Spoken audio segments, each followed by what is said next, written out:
Hello and welcome back to another edition of Albums You Should Own here on Classic Guitar Rock. I'm Jeremy, and today we're going to look at, for my money, one of the best pop rock albums ever from 1979. This little gem from Pat Benatar called In the Heat of the Night.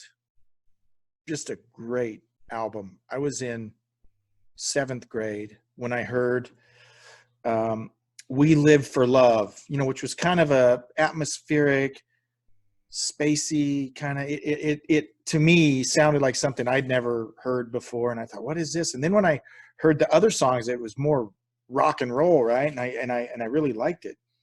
And I was probably in 8th grade, got a copy of this soon after, but just a great album. And Neil Giraldo, Pat Benatar's guitar player and husband since 1982, so they've been together a long time.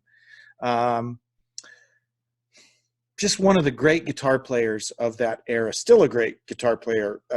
Pat and Neil still touring, and I've seen videos and they still sound pretty dang good. But just a great, tasty guitar player, great tone, always picks the right notes. And the word I use to describe him, I don't know why this is the word that comes to mind. His guitar style to me is very muscular.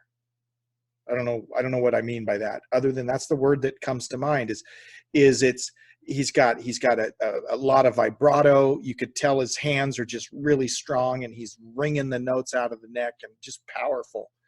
And there's several guitar players to me that when I hear them, I just think, man, that is a muscular guitar player. Ted Nugent, right? A lot of power in the way he plays. Even Billy Gibbons, though Billy Gibbons, surprisingly, from what I hear, has a very light touch. He plays like sometimes 7-gauge strings, so really light strings, and yet he has such this big, tough, powerful, muscular sound. Anyways, I digress. Neil Giraldo has played for, obviously, Pat Benatar, but Rick Springfield. I've got a review of Working Class Dog, an album review of that, and also a guitar lesson I did on Jesse's Girl. Neil plays on that album and plays Jesse's Girl. So that Jesse's Girl guitar part that we all know, that awesome solo, that's all Neil Giraldo. So just a great player from that time frame. He played with John Waite. I'm not sure if he played on Ignition. He might even be the guy on Ignition, with Change, and it's a great album. But I'm not sure. I'll have to look that up. But as I think about it in my mind, it sounds like Neil Giraldo, right? I'll have to do some research on that. But he's a great player, and Pat Benatar's a great singer, right? She's like 4'10", 4 foot, just a little thing, big, powerful voice. Her background was in opera. She took opera lessons as in her teenage years, and you can tell that she's got some training, right, in the way that she sings, and just a great vocalist and great songs, great production, great album. You should go buy it right now. Heartbreaker, just every time that comes on the radio, I crank that up because I just love that song, Heartbreaker. Now, the second track, one of my favorite songs on this album, is I Need a Lover. I need a lover that won't drive me crazy. Now, the first time I heard it, I thought that was a Pat Benatar song, right? And it wasn't till later that I realized that was a cover of the John Cougar song, I Need a Lover.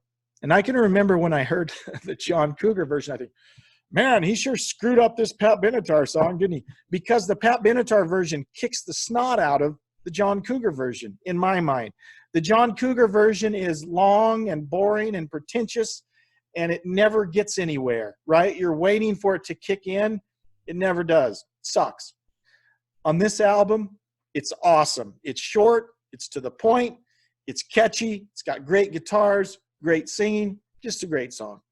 That may be my favorite song on the album. I don't know. There's a lot of really good ones. We Live for Love, of course. Don't Let It Show. A lot of slower songs on this, but very Don't Let It Show kind of shows off the operatic chops, right? great. She's just a great singer, very talented. Neil's very talented. The two of them together just make a great team. And this is an album that you'll really enjoy. I think you really like it. Produced or recorded in 1979. It's on the Chrysalis label. And it was recorded at MCA's Whitney Studios in Glendale, California, June and July of 79. I just want to make sure this is Chrysalis. Yeah, I'm right. Okay, Chrysalis. But I don't remember being aware of it until 1980. Of course, I was 12 years old at the time, 13 years old, whatever, 12 years old. So it could have been getting airplay before then, but it seems like the first notice I took was We Live for Love. I heard that on AM radio, right? And then after that, Heartbreaker. And by the time I was in 8th grade, I decided I needed to have this record in my collection. It's a great one. I think this is the best Pat Benatar album. The follow-up, Crimes of Passion, which has Hit Me With Your Best Shot, Treat Me Right. There's 2 or 3 really good songs on that. I think this album's better, personally. The 3rd album, Precious Time, great album. The first 3 Pat Benatar albums are really good. Get Nervous, the 4th album. By then she was becoming an MTV thing, Love is a Battlefield sucked, right?